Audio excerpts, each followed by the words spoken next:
Maraming salamat po sa pag-secure shop sa kanya. Siya po yung nakakita or nahinga ng tulong po ni Shera during nung una siyang tumawag sa amin kaninang umaga. So maraming salamat, Sir Rodel. Napakalaking bagay po sa amin itong pamilya. Thank you.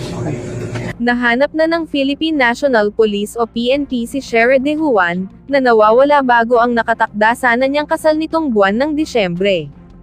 Ayon sa Quezon City Police District, na-locate nila si De Juan sa Pangasinan.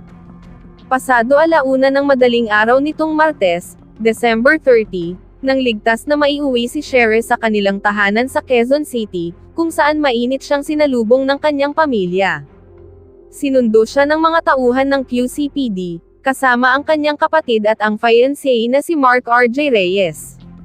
Ayon kay Reyes, bago nila pinuntahan ang Pangasinan, ay sumailalim muna sila sa video call, para masigurong si Shera nga ang nakita sa lugar. Sa kabila ng ilang linggong pag-aalala, pinili naman ni Reyes na maging mahinahon sa kanilang muling pagkikita. Nakarating na po kayo dito. Apo, kamusta po naging biyahe niyo?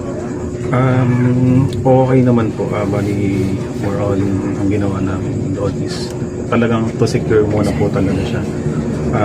Validate kung talaga siya po yun. So, before naman kami pumunta doon, nakapag-video call muna kami. Tapos, doon na-confirm na namin. Dumiretso na po. Sir, it was parang almost 3 weeks, ano? Opo. Ano naging reaction niyo noong una niyo nakita siya, na-confirm niyo? Okay. Actually po, hindi po ako masyadong nag-react actually.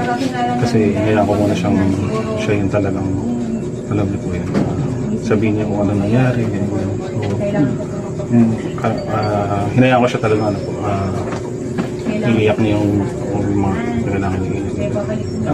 May mga naibahagi po ba siya sa inyo na maaari niyo rin maibahagi sa amin? Kung meron lang naman. Bali po sir, yung mga na-share niya sa akin, ano na siya parang makakontribute na siya dun sa investigation ng mga police. Hindi ko na siya parang maibahagi po kasi part naman po siya ng investigation. Pero sir, ngayon na finally nakauwi na kayo, nakahinga na kayo ng maluwag. Yes po sir, sobra po. Malaking bagay po sa akin, lalo pagbabagang taon. Sir, may mensahe po ba kayo sa lahat ng mga tumulong, sa mga, lalo na po dun sa mga nagmalasakit din po sa pamilya niyo? Opo, una po, nagpapasalamat po kami sa QCPD po, sa season police station po. Sila po yung unang nakapag-secure po kay Shera. Sa QCPD po na yun po, lagi namin kasama po, lagi namin kami usually nagbabatuan ng information pag may mga tips. Then yun po sa family po namin, sa mga friends po namin na patuloy po na nagdasal ng safety niyo po. Yun, maraming salamat po sa inyo. Tumanggi muna ang pamilya na magbigay ng detalye sa publiko, hinggil sa dahilan ng pagkawala ni Shera, dahil ang mga impormasyong ibinahagi nito ay kasalukuyan ng bahagi ng opisyal na investigasyon ng pulisya. Matatanda ang nakatakda sanang ikasal ang dalawa noong 14 ng Disyembre, ngunit hindi na nakabalik si Shera matapos magpaalam na bibili lamang ng sapatos, noong December 10. Labis ang pasasalamat ni Mark R.J. Reyes sa lahat ng mga tumulong at nagdasal, para sa kaligtasan ng kanyang kasintahan. Naglakad ka lang? Naglakad lang po ako. Pero madaling araw ko po yung nilalakad kasi rabon. Ito, rabon. Lumupis. Ang layo naman ng nilakad mo pala, ma'am, no? Kasi ayun. Malayo. Bakit? Saan ka naglalakad? Alam mo ba daan? Nakita ko itong 2 days before po ngayon. Nakita ko lang po yung kubaw. Yung sinundan mo na yun? Sinusundan ko po. Yung Dunkin, nadaanan mo pa. Opo, Dunkin po. Di masyadong klaro sa amin, ma'am, eh. Yung mga pumapasok lang sa ano niya, ma'am, eh. Yung mga naalala niya lang na lugar. Yun lang. Yung mga waiting shade po. Yung mga tinuluyan niya habang naglalakad po. Simula po nung simula daw siya nung nagkamalay na nasa kalsada na siya. Yun yung simula niya na naglakad-lakad. Nasa isang lugar na lang siya, ma'am. Dito lang din, ma'am, bandang Pangasinan lang. Kaya nagsimula na siyang maglakad-lakad. Hindi namin maklaro sa kanya, ma'am, kasi ano pa eh. Opo, ikot-ikot na po siya dito. Nung umaga, yun nga po, nagbe-breakdown pa nga ako nung umaga noon. Parang iyak pa ako nung iyak. parang inano ko na, Lord, anong gagawin ko? Yun, tumawag siya siguro mga 9:30. So tumawag siya dun sa number niya na yung number niya na naiwan sa bahay. Oo. So hello lang siya ng hello. So sabi ko, parang boses ni Mahal to ah. Biglang nag-cut yung line. Siguro hindi niya marinig kasi yung phone niya sira. So ngayon ginawa ko, hiniram ko yung cellphone ng father ko. Tinawagan ko siya. Nung pagkatawag ko, doon na, nung narinig siguro niya yung boses ko, iyak na siya ng iyak. Bandang 4 o'clock na po kanina ay nakarating po ang mga personnel ng KCPD at yung mga relatives po ni Shera doon sa Sison, Pangasinan para po siya ay sunduin. Shera Dewan, sir. Opo, kanina nag-report po ang station commander natin, Station 5, na si Police Lieutenant Colonel Sarmento, na pumunta nga po yung boyfriend at saka kapatid ni Miss Shera sa police station at ni-report doon na may tumawag sa kanila na natagpuan si Miss Shera sa province ng Pangasinan. At immediately, binigyan po natin ng instruction na samahan agad, sunduin na po yung si Miss Shera doon po sa Pangasinan. At siguro po ang darating po yung mga pamilya at ang pulis natin sa Pangasinan around 5 p.m. ngayong hapon din po. Sana hindi lang matraffic. At ang instruction natin, sunduin na. At kung i-check lang ng medical officer natin kung nasa bahay na, kung anong medical attention ang may bigay natin. So, sir, buhay at maayos po yung kalagayan. Buhay po at may mga revelation siya pero hindi pa consistent na siguro after na lang pag nandito na tsaka natin interviewin, baka pagod lang po. At, Ano po ba ito? Kusap ba siyang malas? Walang foul play nga yung pagkawala? Hindi pa natin malaman yung buong kwento kasi maganda kung masundo na natin siya at makausap ng investigador natin, female officer, para magkausap kung ano yung nangyari sa kanya ng December 10. Yung sumakay siya ng bus, yun ba yung dahilan? Hindi po natin, wala po tayong may idea pa, information kung paano talaga paano siya napunta doon. Okay. Opo. So, initially yan lang po muna yung may crime information. ba? Wala? Wala pa tayong idea. Siguro hanggang mamaya kung anong may initial information tayo. Nagaling mismo kay Miss Shera yung information. Kung ano man yon, magpa-follow up tayo kung merong details na makuha tayo na maganda po sa kanya. Sino nag-tip, sir, na nasa Pangasinan? Yung mismong tumawag na nakakita po kay Miss Shera. Okay. Opo. Tapos, Kinontak po yung family. At nag-usap sila saglit through Viber. At na-confirm po ng boyfriend at saka ng kapatid na si Miss Shera nga po yun. Kaya immediately, nagbigay po tayo ng assistance na samahan ng pulis natin. At nandun na rin po yung Pangasinan Police, nakausap na rin naman po. Positive po na identify Hindi naman na nagtago si Shera? Wala naman po, hindi naman Okay, po. sumama na siya sa police? Opo, nandun lang sa bahay ng kung sino yung tumawag po dun sa boyfriend. Kaano-ano niyo ba yung tumawag? Wala po, civilian lang po. Civilian lang. Opo, humingi ng tulong dun sa kanya, kaya Parang saan siya tumira sa Ilocos? Parang yun nga, medyo madami pang question. Siguro along the way, mamaya pong saan sa hapon. Pangasinan pala, sir? I think Sison, Pangasinan. Season Pangasinan. Apo. Sir, thank you. Apo. Sa totoo lang po, parang nabunutan pa ako ng pinig. Sobrang saya po. Hindi ko maipaliwanag. Sabi niya, ano ba, sorry talaga. Yun sabi ko sa kanya, anak, huwag kang mag-sorry. Ang mahalaga dyan, nakita ka at makabalik ka dito. Pag naano na yung pagtanong kasi ang pinukusan po namin yung mapuntahan talaga siya.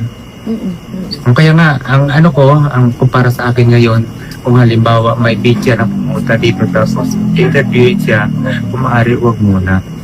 O kasi magulo pa yun lang.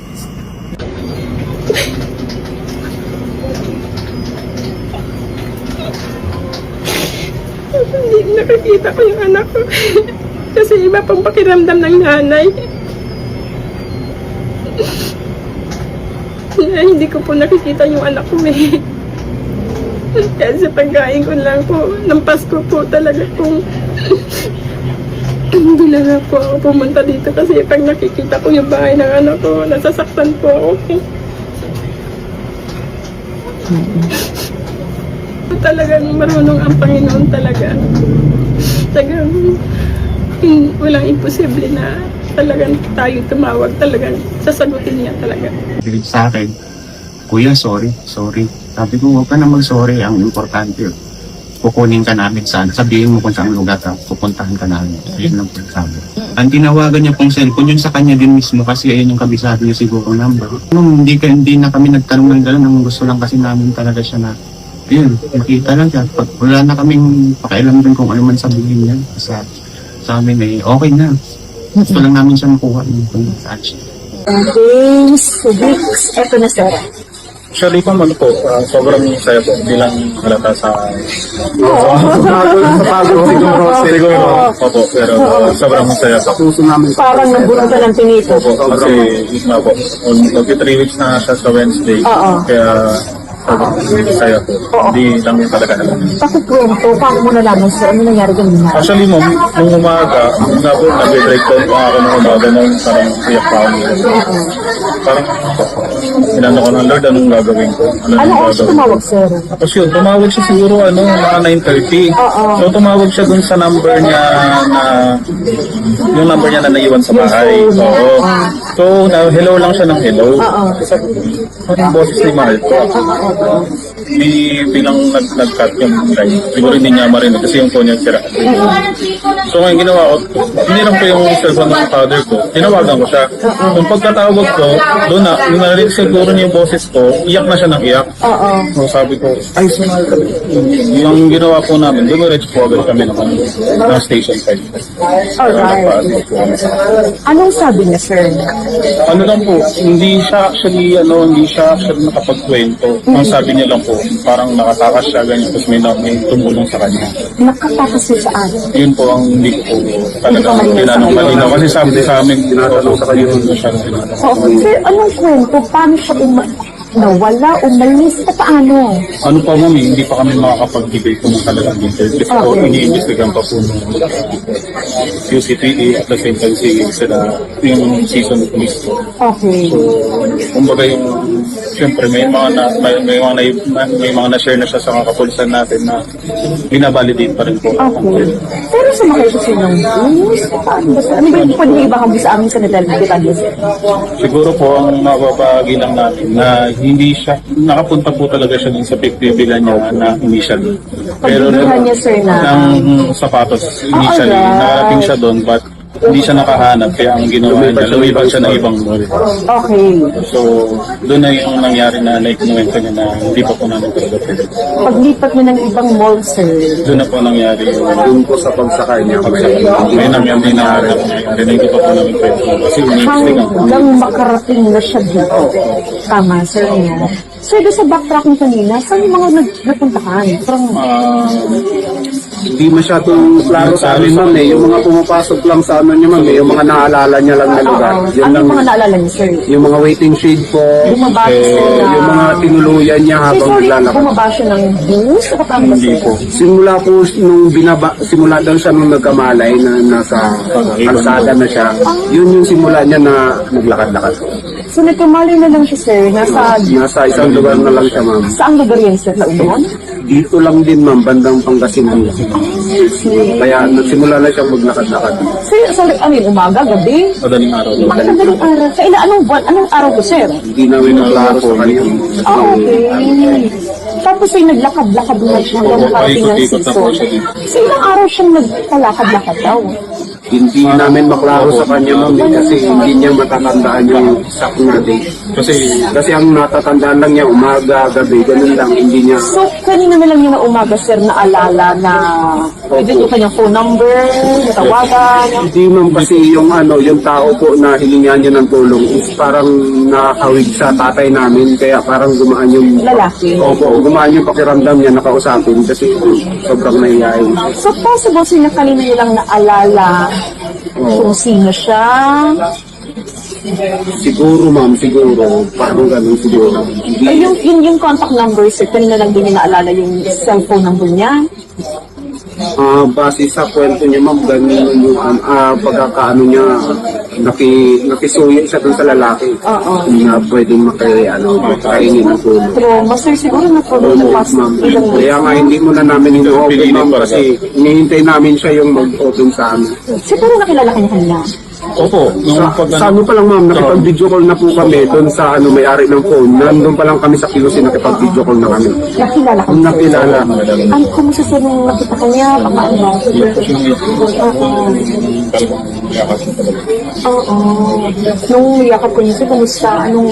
Hindi ako talaga. Parang hindi ko kailangan, hindi ko parang sabi ko hindi ako ganyan kasi siyempre mas kailangan niya Yung lakas. mga kamahal sa ano. Hindi ko talaga, sabi ko lang sa ano, magiging okay yung lahat. Sir, kumusta siya ngayon? Ano pa rin siya ma'am, sobrang nakakita niyo, trauma pa rin siya. Saka yung katawan niya ma'am, Bawal niya sobrang bagpagsak. Sir, gusto namin makahinga nila. posible bang kinidnap siya? Nakidnap? Hindi pa na sasagot yan ng kasi yung kapulisan pa natin yung mga kasagot sa inyo. Basta sir, sigurado, hindi niya intention na pumunta dito. Yun po ang walang sure. ganon. Yun po ang sure. Hindi niya kagustuhang pumunta dito. Dumating na lang siya sir sa Pangasinan na wala nang mama. Pangasinan sa La Union. Pangasinan po. Pangasinan na nasa kalsada na lang si sir ng madaling araw. Kung anong petsa, hindi rin malinis. Opo, hindi na talaga. At least sir, malaking bagay sa family, sir, no? So, Yeah, oo. Sir, sorry, ang pangalan mo. Sir, Charity Juan ma'am. Kami po yung, ako po yung sir, kuya. thank you so much Thank you po, po. sir. Thank you. God bless po. Salamat po.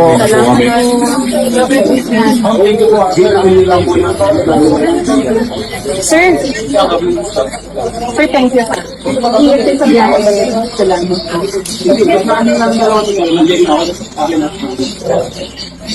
Paano nag-video ko yan?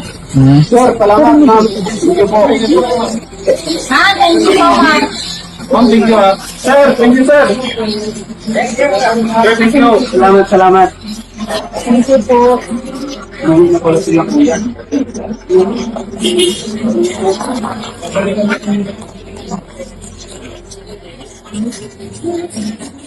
Executed a sworn statement revealing her emotional, financial, and family struggles, confirming that this was the second time she had gone missing.